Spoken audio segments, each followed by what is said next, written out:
as you all are coming in, we're going to open with number 9 in your derivative notes, your definition of derivative.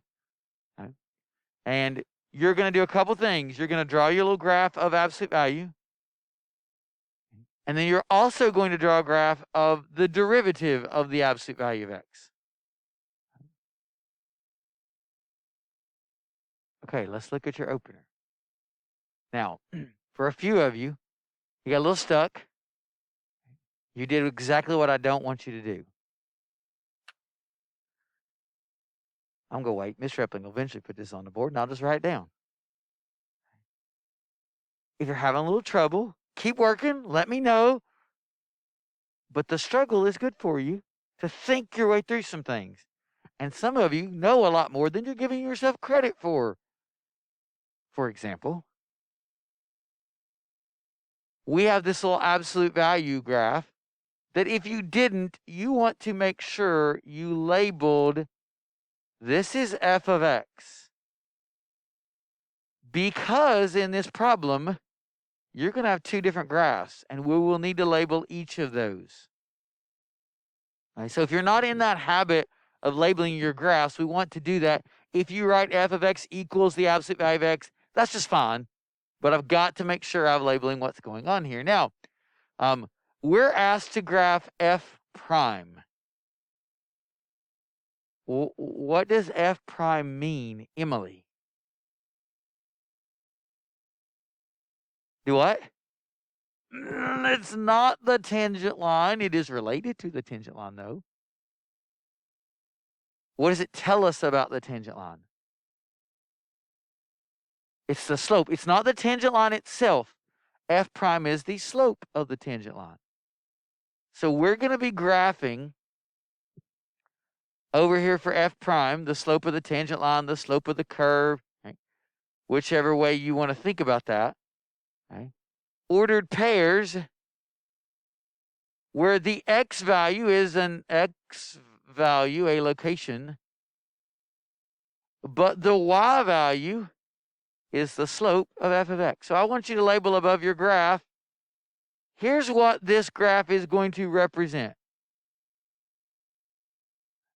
And we're actually going to look at two drastically different ways you could have done this problem. So some of you started and you said, Mr. Epling, I'm not real sure. You didn't tell me what f prime was. How am I supposed to graph it? Well, okay, I didn't tell you what f prime was. So go find it. As Emily reminded us, f prime is about slope. So the change in y divided by the change in x. And we want to take our two little points, x and x plus h, those locations, and move them closer and closer and closer together so that we get a tangent line as opposed to a secant line. So in our problem, that means f prime of x is the absolute value of x plus h minus the absolute value of x divided by h as h approaches 0. Because I need to recognize I need to calculate this slope at any x value. I don't want to do this when x is 1 or 2 or 0 or negative 3/4. I want it anywhere. Now, anytime you have absolute value, what are you going to have to do to be able to work with absolute value? You're going to have to write a piecewise. And in this problem, I have to write two piecewise functions.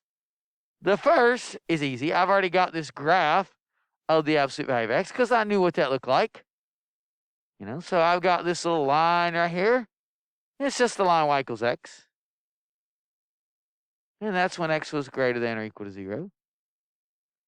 And then I have, if you're not used to thinking of this way, I'm going to draw out some more of the line y equals x here. The other portion that we have is just the rest of this line reflected over the x-axis. And that graphical representation of what's going on in absolute value is so vitally important. So if we're not used to thinking that way, we want to kind of try to force ourselves to think that way a little bit. Okay, well, that would mean I could replace absolute value.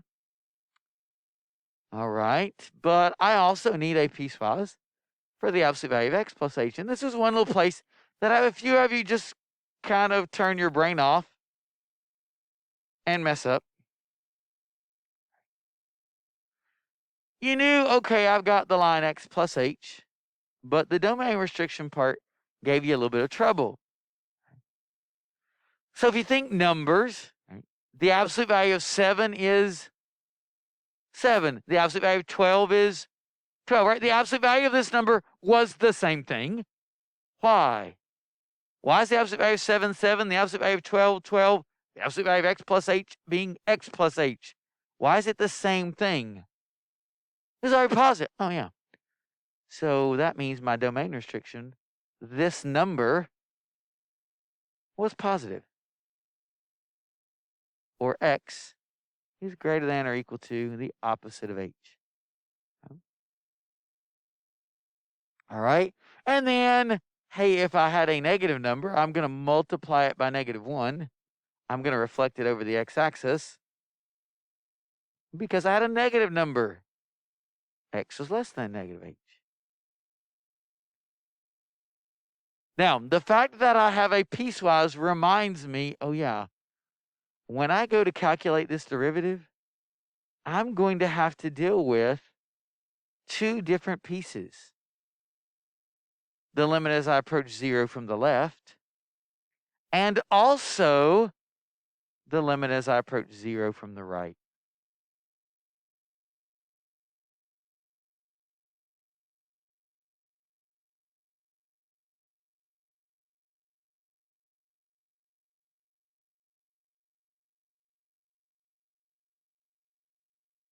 So let's deal with first if we're approaching 0 from the left. So that means we got like, little numbers, very, very, very, very small values, right, for h.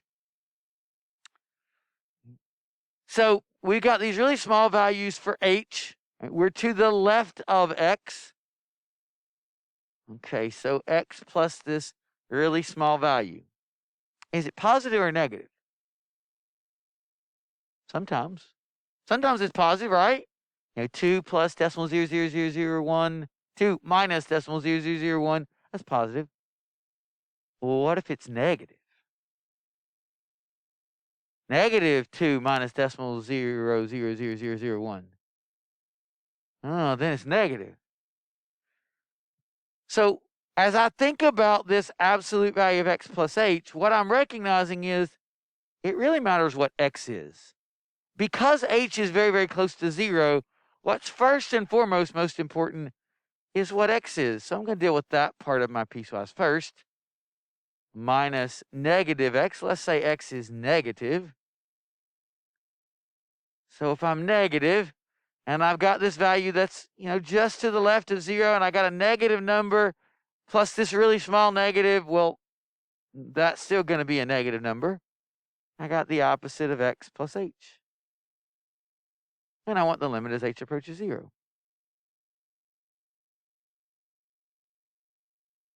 And so we have negative x minus h plus x.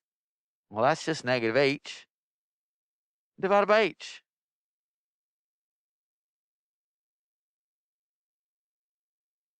And that's not a hard limit.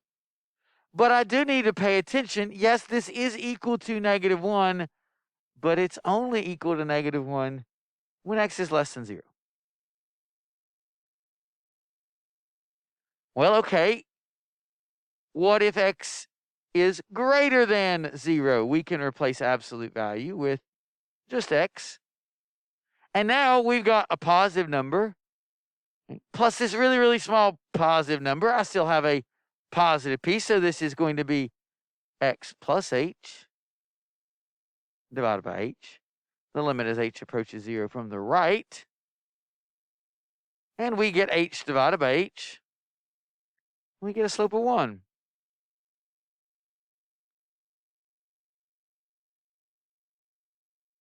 But that's only when x is greater than 0. So that means this derivative is what kind of function?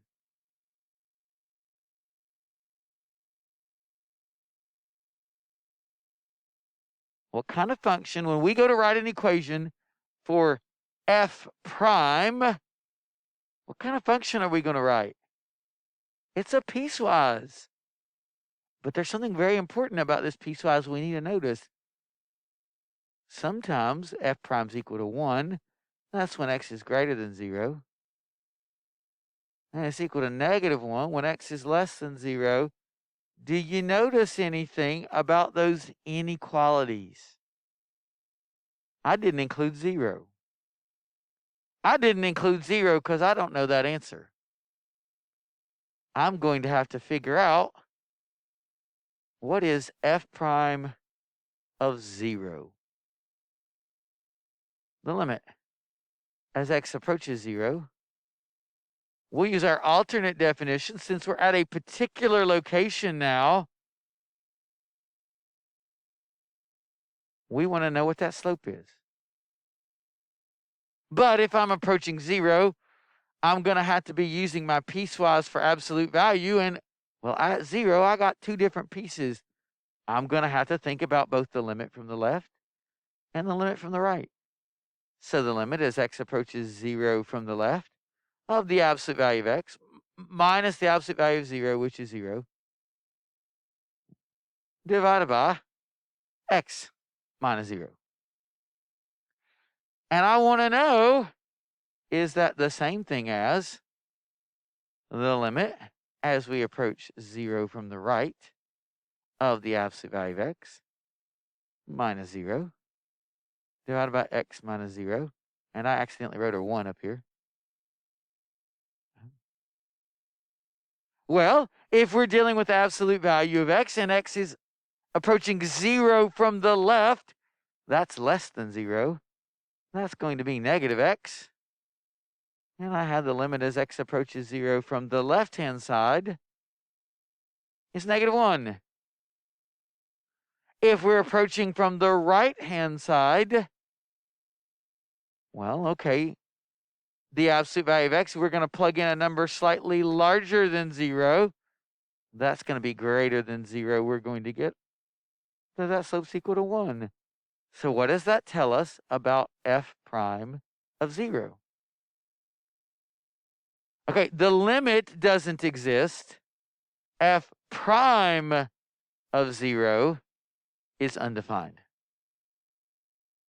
So be careful there with our vocabulary. F prime is about function values, and they're either defined or not defined because these aren't equal. All right. Now, I could go draw that graph, but I'm not going to. Not quite yet. I want us to make a few notes about function f before we do go draw this graph. Okay. Function f, absolute value of x, is this a continuous function?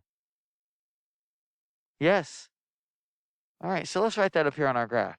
F of x is a continuous function. It's continuous. Right? Remember, when we write continuous, that means it's a continuous function. And it's continuous on its domain, which happens to be all reals. This is continuous everywhere. Okay? Is f of x a differentiable function? It's not. Why not? Right, we have a location in our domain that we are not differentiable. Okay, so f of x is not differentiable. Now, keep in mind what that vocabulary means. That doesn't mean it's not differentiable anywhere.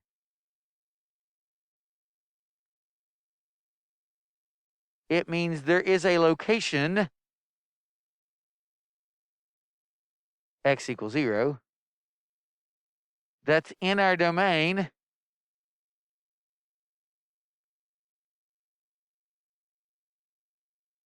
for f of x,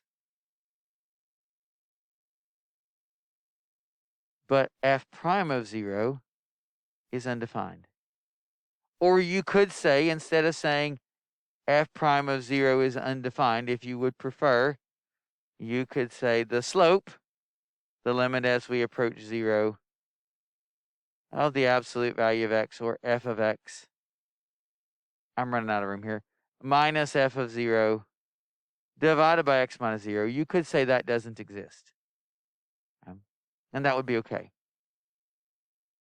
So notice we have a function that is continuous, but it is not differentiable. We haven't seen a lot of those, but this is an example of a function that's continuous somewhere at 0, but it's not differentiable. Okay, now, I would not have done any of that you all just did. And I wouldn't have done that because of the directions. Okay? So we're going to do this in a very different way. You're going to need a little colored pencil. It's going to help you to see some things just a little bit. Because the directions just simply said graph f prime. All that nice, pretty algebra you did, I wouldn't have done any of. Emily told us that the graph of f prime was about slopes of tangent lines. So, with your little colored pencil, we're going to take our graph and we're going to draw in some tangent lines. Okay? So, for example, I'm going to draw in a tangent line right here at 1. What is the slope of the tangent line when x is equal to 1? It's 1. Okay, so x is 1. I need to have a slope that is 1. Okay, I'm going to come out. I'm not going to try to draw them right on top of each other. Let's come out here to 3. How about when x is 3? What's the slope of that tangent line? It's 1. Okay. Now, I got some tangent lines in between there. All right, I got another one right here. I got some more up here. I got some more here. What can you tell me about the slopes of those tangent lines? They're all 1. Oh, well, I know how to draw that. That's a nice, pretty horizontal line. Ooh, that's not very horizontal. Let's see if I can do a better job. All right, that's a little better. They're all 1. Okay. Well, I probably ought to do some negative values.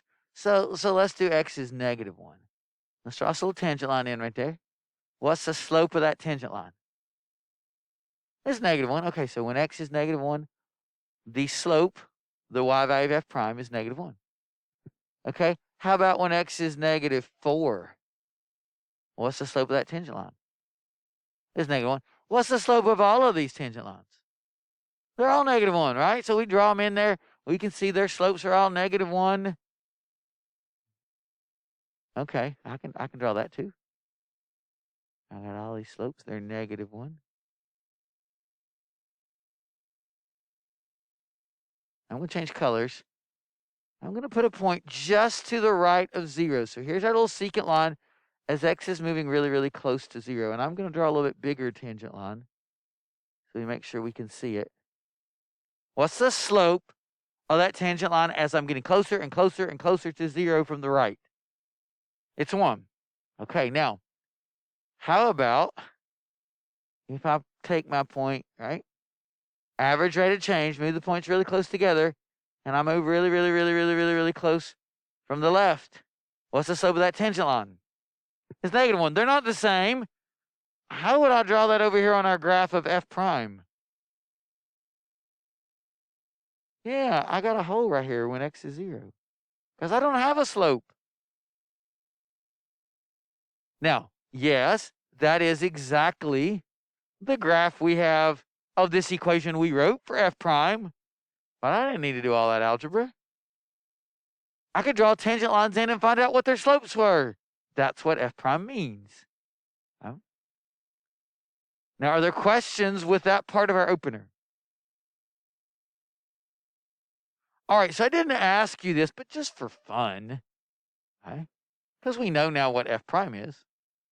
What if I had asked you that I want you to draw another graph? I want you now to draw a graph. This will be the first time we've done this.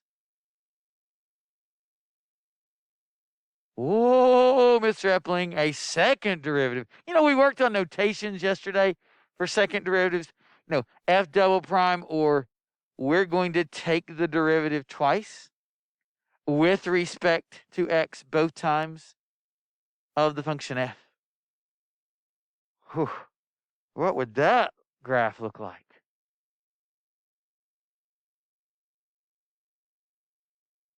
So the slopes of f prime. Could you tell me about the slopes of f prime? What are they? Well, that wasn't so bad, was it? They're just 0.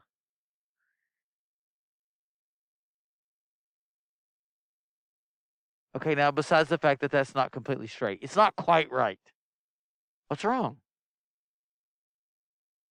Right, when we're at 0 on f prime, I can't draw a tangent line and calculate its slope. There's no point there. And you just graphed a second derivative perfectly. You didn't do any work. None. Now, when we introduced the idea of multiple derivatives, somebody asked the question, Mr. Epling, doesn't that mean that never, ever, ever ends? And I said, yes. Could you draw me a graph of f triple prime of x? Yeah, it actually would look the same. What about the fourth derivative? Yeah, I mean, all of the derivatives after this are going to look exactly the same. That's not always true for all functions, but like in this case, the derivative is not interesting at all after a second derivative because they're all the same. Okay? But that's not always going to be the case. Being able to understand that derivatives, their graphs just mean calculate slopes, means sometimes I can just do that graphically. I don't have to do all the algebra. Okay. Now, I told you that was because of how the directions were worded. They just told me to graph f prime. They didn't tell me how to do it. If they had told me something like prove or show or verify what f prime of x is and then graph, I can't do that with pictures. I would have to have the algebra to be able to do that. Okay? All right, let's work some more with our derivatives graphically. So we've got this little function f, some sort of little piecewise function from -2 out to 8. I want you to graph f prime. Okay? I want you to go and graph f prime. And yes, I did not give you an equation for f. So I want you to deal with it graphically. You could write an equation for f. I know you're capable of that. These are still in our derivative notes. This is number 10. If you find yourself having trouble, just take and draw you in some tangent lines. Do a little calculating, just like what we did graphically with absolute value. You can do it. I know you can.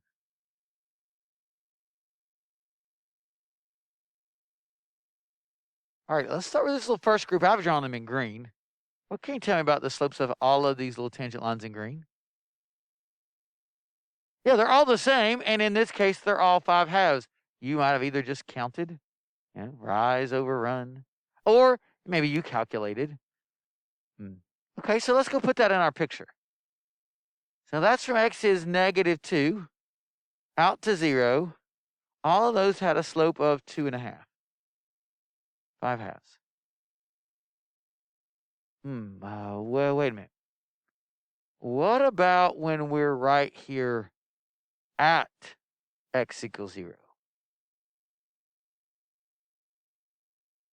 What about the slope right here?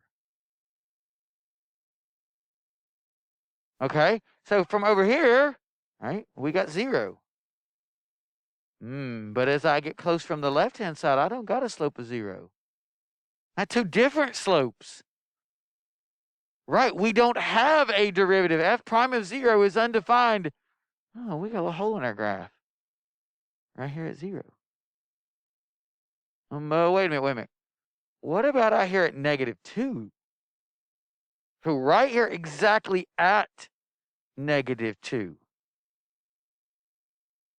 What's the slope? Is the slope 0? So you get really close right here to -2 and you draw your tangent line. What's the slope of that line? It's 5/2. What if I draw it from the other side? Heck, I can't draw one, right? Well, so then what is the derivative at -2? Okay, so that's why, if you'll flip back in your notes, I have a place for us to talk about what if we have endpoints. When we have a function and we look at it on a closed interval, the interior part's easy, okay? We call something differentiable if we've got a derivative at all the interior points, and if the limit exists at the endpoints. And when we're dealing with endpoints, if we're dealing with an endpoint over here on the left, like at -2, we're only going to look at a one-sided limit in that particular case as we approach from the right. Because I might have a function like in our problem, that line would keep going, but we've stopped it on a closed interval. We're only going to look at that from one side. Whereas if we have an endpoint when we eventually get over here on the other side, when we get out here to 8, okay, we're only going to look at a left-handed derivative. The limit as we approach A from the left. Now tell me, with this little piecewise function that we have, what made knowing that slope of those tangent lines easy? Why was that so easy? What about the function made that easy?